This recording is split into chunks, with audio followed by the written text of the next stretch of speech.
Hi అండి, అందరికీ నమస్తే. నేను మీ అరుణ. వెల్కమ్ బ్యాక్ టు మా వంట మీ ఇంట. ఈరోజు వచ్చేసి నేను చామదుంపలతో ఇలా ఫ్రై అయితే చేశానండి.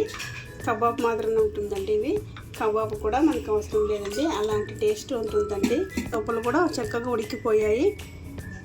వీటి టేస్ట్ కూడా చాలా అంటే చాలా బాగుంటుందండి. మనము దీని వీడియోలోకి అయితే ముందుకు వెళ్ళిపోదాము. చూడండి, ఇప్పుడు ఈ చామదుంపలను అయితే నేను తీసుకున్నాను. వీటిని చక్కగా నీట్గా వాష్ చేసుకొని వీటి పై పొట్టంతా క్లీన్ చేసుకోవాలన్నమాట. చూడండి, ఇలాగా నేను క్లీన్ చేసి పెట్టుకున్నాను. ఈ చామదుంపల్ని నేను క్లీన్గా కడుక్కొని పై పొట్టు తీసేసి ఇలా కట్ చేసి పెట్టుకున్నాను. మీరు ఎలాగైనా కట్ చేసుకోవచ్చు. చూడండి, అంత పెద్దగా లేకుండా అంత చిన్నగా లేకుండా చూడండి, ఈ మీడియం సైజులో వీటిని కట్ చేసుకోండి. ఇప్పుడు వీటిని చల్ల నీళ్ళలో కడిగేసి క్లాత్తో తుడిచేసి పెట్టుకుందామండి. దీంట్లో బంక్ అనేటువంటి ఉంటుంది కదా, దానిని వాటర్లో క్లీన్ చేసుకుంటే కనుక పోతుంది.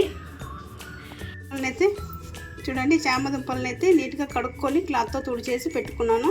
బంక్ అనేటువంటిది ఎటువంటిది ఉండదండి. ఇప్పుడు ఇందులోకి మసాలాలను అయితే చూపిస్తున్నాను. చూడండి, కార్న్ఫ్లోర్ 3 టేబుల్ స్పూను, తర్వాత కబాబ్ పొడి అండి, తర్వాత గరం మసాలా, ధనియాల పొడి, కారం, పసుపు, ఉప్పు, తర్వాత బియ్యం పిండి అండి 2 స్పూన్, 1 స్పూన్ దాకా శనగపిండి.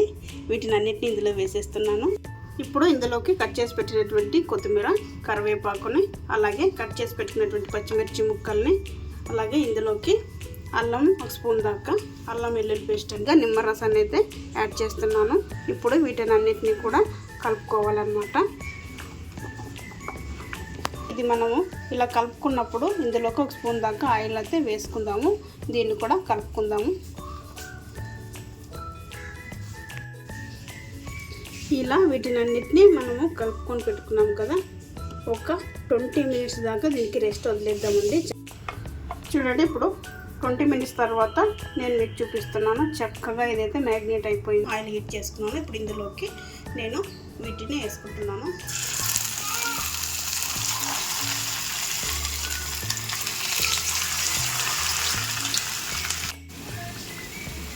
చూడండి, ఈ చామదుంపలన్నీ ఈక్వల్గా ఫ్రై అవ్వాలండి. మధ్య మధ్యలో ఇలా కలుపుతూ వీటిని ఫ్రై చేసుకోవాలన్నమాట, ఈ చామదుంపల ఫ్రైని.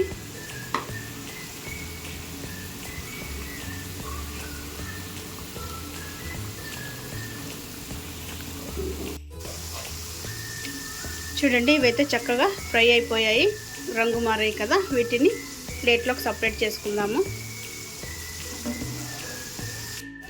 చూడండి, ఇలా ప్లేట్లో సపరేట్ చేసుకోవాలన్నమాట. చూస్తున్నారు కదా, ఇలాగే మిగతావన్నీ కూడా మనము ఆయిల్లో ఫ్రై చేసుకుందాము. చూసారు కదండి, ఈ చామదుంపల ఫ్రై చాలా అంటే చాలా బాగుంటుంది. ఈ చామదుంపల కబాబు మంచి టేస్ట్ కూడా ఉంటుందండి.